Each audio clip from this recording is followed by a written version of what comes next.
Hey guys, how are you? Welcome to Pi chemistry. आज हम करेंगे क्वांटम केमिस्ट्री का स्लेटर डिटरमिनेंट टॉपिक। जैसे कि मतलब अगर हम वीबीटी या एमओटी के अकॉर्डिंग वेव फंक्शंस लिखते थे तो हमने 2 इलेक्ट्रॉन सिस्टम के लिए लिखा था, लेकिन अगर हमारे पास एन इलेक्ट्रॉन सिस्टम के लिए वेव फंक्शन लिखने पड़े तो वो काफी डिफिकल्ट है। तो स्लेटर ने एक डिटरमिनेंट इंट्रोड्यूस किया। उस डिटरमिनेंट को सॉल्व करके हम एन इलेक्ट्रॉन का वेव फंक्शन भी लिख सकते हैं। ठीक है, वही हमें करना है आज, स्लेटर डिटरमिनेंट। और अगर आपको ये वीडियो अच्छी लगी तो लाइक और शेयर पक्का कर देना। Now we start our topic, Slater determinant. ये क्वांटम के जो लास्ट वाले टॉपिक है सारे बहुत इंपॉर्टेंट और बहुत स्कोरिंग है और बिल्कुल इजी है।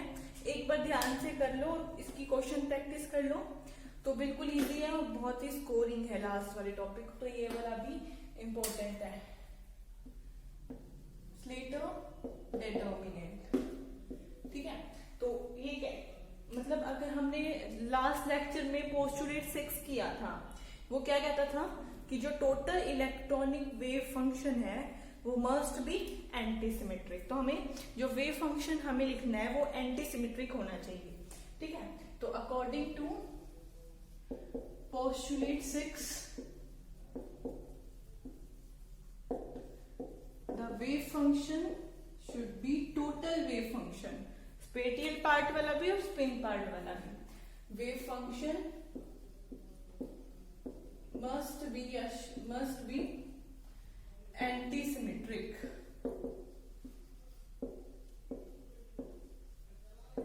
ठीक है, तो to write antisymmetric 2 electron wave function,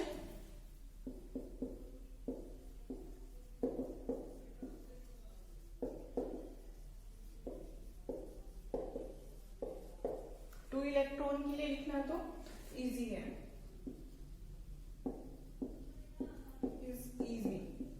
but for n electron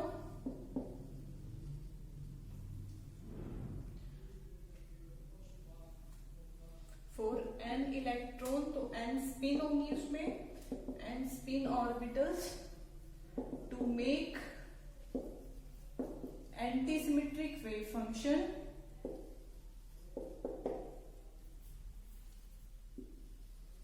अगर आपको ये थ्योरी बोरिंग लग रही है तो एक बार इसे स्पीड वीडियो की फास्ट करके देख लो, बाकी फिर हम आगे बढ़ते हैं।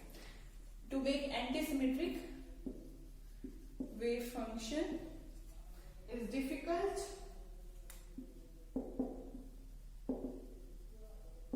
तो इसके लिए क्या किया स्लेटर ने, बनाया एक डिटरमिनेंट। तो इन 1930 Slater introduce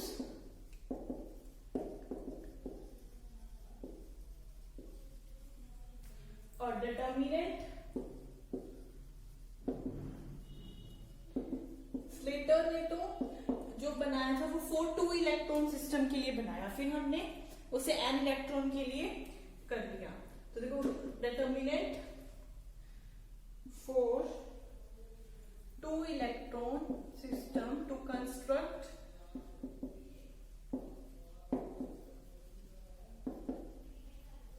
the antisymmetric wave function। ठीक है, तो ये स्लेटर डिटरमिनेंट है वो वेव फंक्शन लिखने के काम आते हैं। तो उन्होंने 2 इलेक्ट्रॉन के लिए बनाया, जैसे हीलियम पे 2 इलेक्ट्रॉन होते हैं 1s2। तो डिटरमिनेंट कैसे बना स्लेटर वाला, तो देखो 1s 2 बार इसमें, तो हमने 1s लिख लिया। 2 इलेक्ट्रॉन है तो 2 into 2 का बनेगा, 3 होंगे तो 3 into 3 का, तो 1s 2 into 2 का बनेगा। ठीक है, तो फर्स्ट जो रो है वो फर्स्ट इलेक्ट्रॉन के लिए और सेकंड रो सेकंड इलेक्ट्रॉन के लिए। ठीक है, और इसमें जो स्पिन हमने मानी है वही सेम अल्फा एंड बीटा। अगर अपर हाफ है तो अल्फा, लोअर हाफ के लिए बीटा मान लिया। ठीक है, तो फर्स्ट वाला हो सकता है अल्फा या फिर बीटा, अल्फा बीटा। और ये फर्स्ट रो है वो फर्स्ट इलेक्ट्रॉन के लिए और सेकंड रो सेकंड इलेक्ट्रॉन के लिए। तो ये डिटर्मिनेंट है। अगर हम इसे सोल्व करेंगे तो हमें वेव फंक्शन मिल जाएगा फॉर टू इलेक्ट्रॉन सिस्टम, और जो वेव फंक्शन मिलेगा वो एंटीसिमेट्रिक होगा and follow the Pauli exclusion principle. मतलब Slater determinant is antisymmetric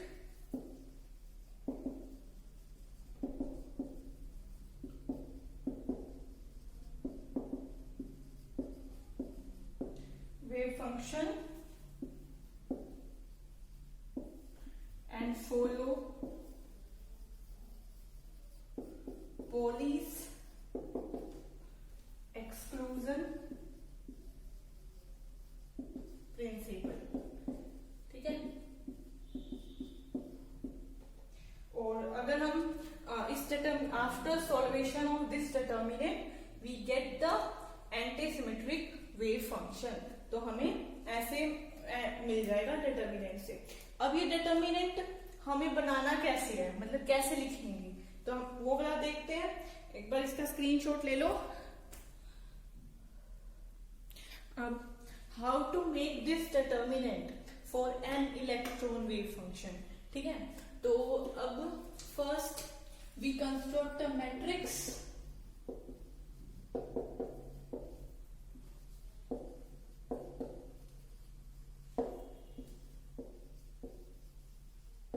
of spin orbitals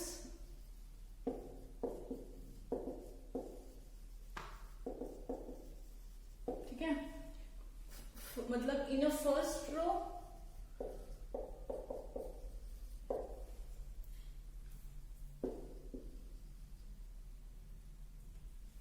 we put the orbital with the first electron,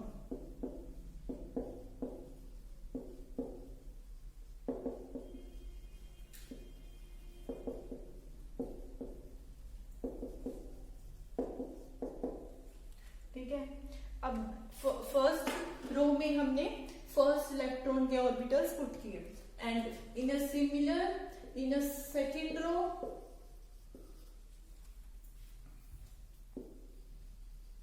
put the orbitals with the second electron. ठीक है, ऐसे ही हम fill करते जाएंगे। इसका मतलब क्या हुआ कि अगर हमने जो फर्स्ट रो है वो फर्स्ट इलेक्ट्रॉन के लिए, सेकेंड रो सेकेंड इलेक्ट्रॉन के लिए, और अगर हम इन रोज को इंटरचेंज करें, मतलब सेकेंड रो को फर्स्ट बना दे, फर्स्ट को सेकेंड, इट मीन्स कि we are interchanging the electrons, है ना। तो इसका मतलब अगर रोज चेंज करें तो वो एक दूसरे के इक्वल बट नेगेटिव साइन के साथ आएगा, क्योंकि ये एंटीसिमेट्रिक है। तो अब हम यही करते हैं कि if we interchange the rose,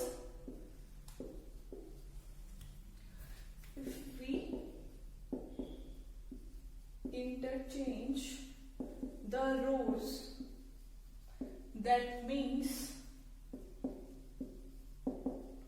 we are interchanging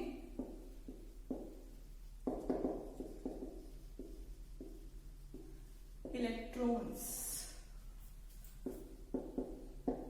ठीक है, it means sign of the wave function should be changed।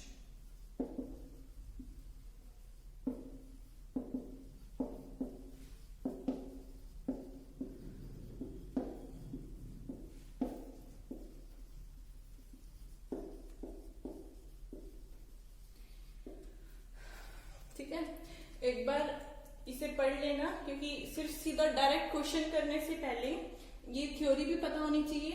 ठीक है, अगर पता है तो इसे स्किप करके आगे देख लो वीडियो। अब जैसे हमें लिखना है, हमने टू इलेक्ट्रॉन सिस्टम के लिए लिखा था। ठीक है, अल्फा बीटा, अल्फा बीटा, ये फॉर फर्स्ट इलेक्ट्रॉन, ये भी फर्स्ट रो फर्स्ट इलेक्ट्रॉन के लिए, सेकेंड रो सेकेंड इलेक्ट्रॉन के लिए। और अगर हम क्या करें, रोज को इंटरचेंज करें आपस में, तो क्या होगा, अल्फा 2 बीटा 2, अल्फा 1 बीटा 1। तो ये साइन बस नेगेटिव होगा और ये इक्वल होंगे एक दूसरे के। इसका मतलब ये हुआ कि हमने सेकंड इलेक्ट्रॉन को फर्स्ट की जगह रख दिया, फर्स्ट को सेकंड की जगह। इसका मतलब ये तभी तो ये वेव फंक्शन एंटी सिमेट्रिक बनेगा, क्योंकि ए इक्वल हो जाता है माइनस ए के, तो एंटी सिमेट्रिक। ठीक है, ऐसे ही ये तो हमने लिखा फॉर 2 इलेक्ट्रॉन सिस्टम। अगर हमें 3 इलेक्ट्रॉन सिस्टम लिखना है, जैसे एग्जांपल लिथियम,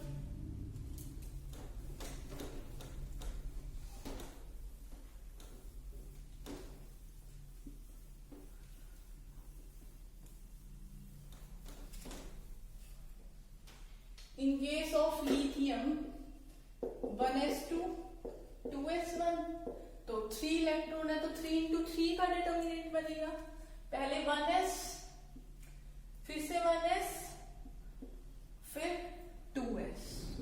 3 into 3 का बना लेते हैं 1s 1s 2s 1s 1s 2s। ठीक है, और पहले alpha beta, alpha alpha beta alpha, alpha beta alpha, और ये for first row for first electron, second row for second electron, ये फॉर थर्ड इलेक्ट्रॉन। ठीक है, ये 3 into 3 का मैट्रिक्स बन गया। इसको सोल्व कर लेंगे तो हमें वेव फंक्शन मिल जाएगा। ऐसे ही हम लिखते हैं फॉर बेरिलियम, या आप खुद ट्राई करो एक बार वीडियो पॉज करके। हम लिखते हैं 1s2 2s2, 4 into 4 का बनेगा, 4 इलेक्ट्रॉन है तो 1s 1s 2s 2s 1s 1s 2s 1s 1s 2s।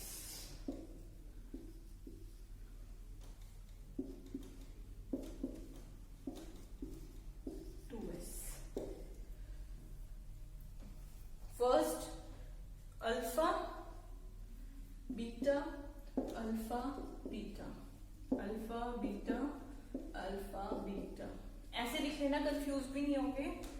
Alpha beta alpha beta alpha beta alpha beta, ये for first electron, first row for first electron, for second electron, third,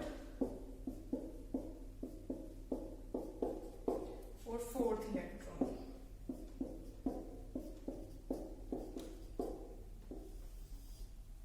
ठीक है, ये हो गया हमारा determinant. ऐसे हम generalise एक बार n इलेक्ट्रॉन के लिए लिख लेते हैं।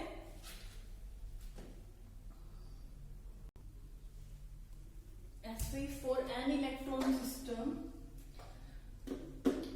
जैसे हमने एटॉमिक ऑर्बिटल हमें नहीं पता 1s है 2s है, तो हम 5 मान लेते हैं।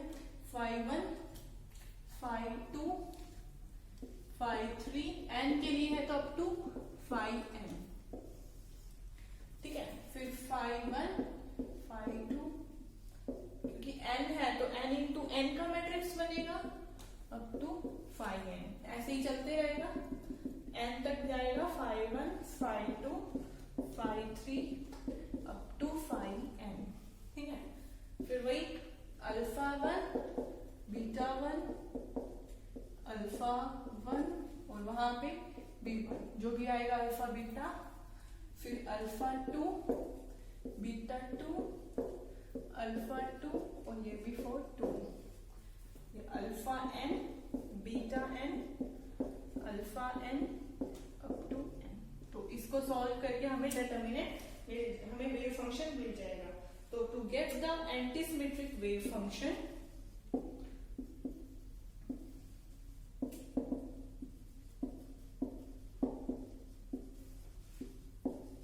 we just solve this determinant।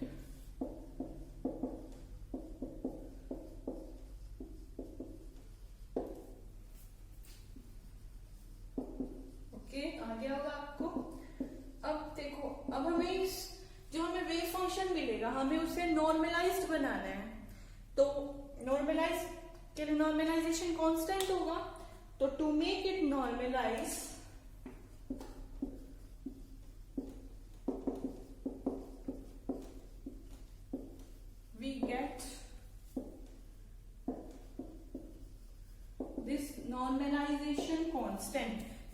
काफी इंपॉर्टेंट है। जैसे हमने वीबीटी एमओटी में नॉर्मलाइजेशन कांस्टेंट किया था 1 by under the root 1 plus 2 into 1 plus S, वो वीडियो देख सकते हो। और वीबीटी के लिए हमने नॉर्मलाइजेशन कांस्टेंट किया था 1 by under the root 2 1 plus S square, जो काफी इंपॉर्टेंट है। ऐसे ही इसका नॉर्मलाइजेशन कांस्टेंट पे भी क्वेश्चन आया हुआ है प्रीवियस ईयर में। तो इसका नॉर्मलाइजेशन कांस्टेंट क्या आएगा, 1 by under root N factorial. ठीक है, नोट कर लो इसे। अब हम इसके क्वेश्चंस देख लेते हैं। ये क्वेश्चन हमारे प्रीवियस ईयर में आया हुआ है नेट में।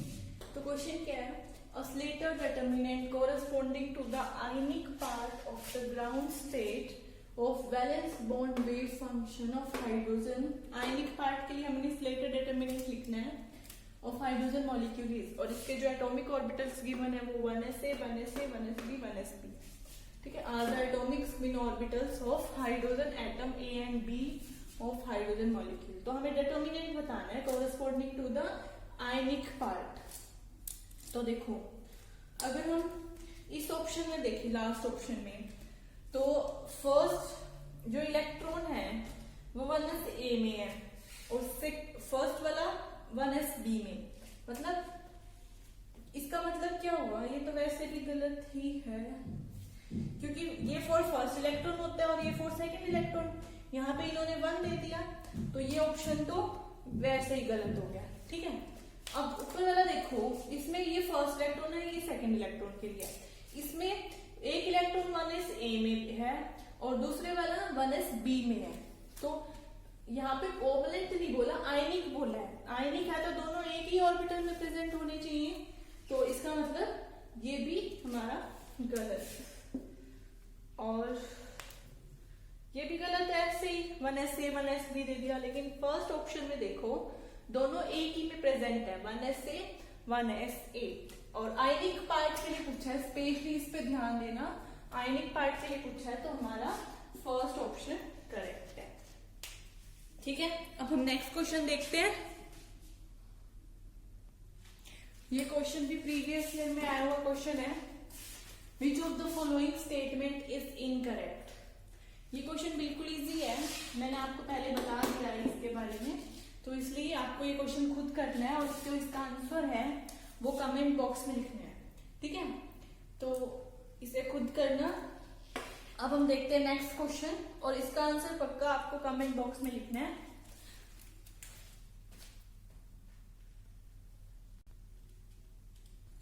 तो हमारा ये स्लेटर डिटर्मिनेंट वाला टॉपिक खत्म हुआ, और अब आपको नेक्स्ट टॉपिक, वैसे तो क्वांटम हमारी कंप्लीट हो चुकी है, लेकिन एक छोटा सा टॉपिक हमने रह रखा है, एक्सेप्टेबिलिटी ऑफ वेव फंक्शन, कि कौन सा वेव फंक्शन एक्सेप्टेबल है या नहीं है।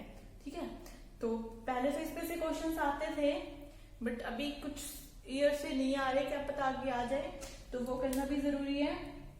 ठीक है, तो और आपको नेक्स्ट टॉपिक कौन सा करना है वो मैंने आपको पहले बता रखा है कि आपको नेक्स्ट टॉपिक कौन सा करना है, केमिकल काइनेटिक्स या फिर फिजिकल स्पेक्ट्रा।